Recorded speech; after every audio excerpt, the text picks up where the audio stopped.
Good day mga kuy. So ngayon may nag-comment sa atin. Ano daw ang hinahanda natin? Pag-prepare ng bridge tuwing arrival departure. So let's go. So unahin natin tong gyro repeater. So make sure tanggal na yung cover niya. And dapat align to sa lahat ng gyro repeater. So ito, tingnan natin to. Then ito. Then ito. And ito mga nasa radar natin. And ECDIS. So pare-pares lang sila. So once ma-set up yung gyro repeater, punta na tayo sa ECDIS. Make sure na naka monitoring na yung route plan natin. And baguhin natin itong look ahead settings and safety depth settings as per passage plan. So after natin doon, make sure yung radar natin is naka-set up na. At dahil nandito pa tayo sa port, make sure na naka bottom or naka COG lagi yung speed natin kasi malapit tayo sa puerto. Once maka-depart na tayo, ililipat natin to sa through the water. After nun, make sure i-set up natin tong echo sounder natin. Menu, enter, enter. So naka-set up na siya. Menu, make sure yung alarm natin is 1 meter kasi nasa port pa tayo. Okay. So make sure din yung VHF natin is naka-correct channel. Yan. As per port control. So yung Inmarsat nyo dapat din naka-set up siya sa tamang nav area. So yan. Tama. After nun, set up. EGC set up.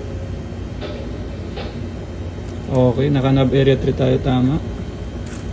Then para makapag-print siya ng automatic, on natin to kasi enough natin habang nasa port. On, exit. Okay.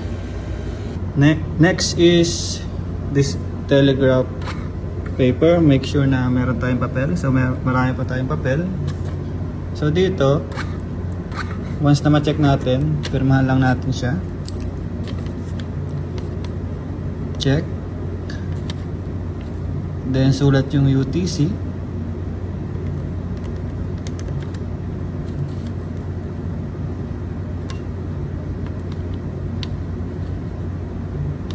And plus 2 with sign. Okay, sarado. So, ang next na dun is itong course recorder natin. Check natin kung gumagana. Okay, gumagana pa siya. So, i-home na natin. So, dito, sulat natin na, chinek natin siya. Checked. Lagyan din natin ang date. Time, UTC din. Then GMT is plus 2. Then departure, which part, and sign. Okay. Then update nyo rin yung AIS. Yan, update ko na to. ETA na lang.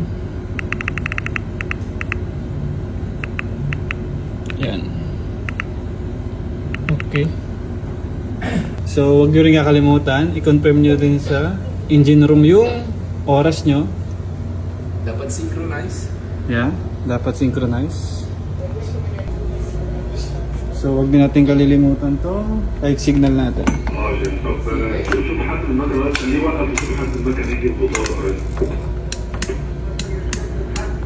So, huwag din natin kakalimutan maglinis.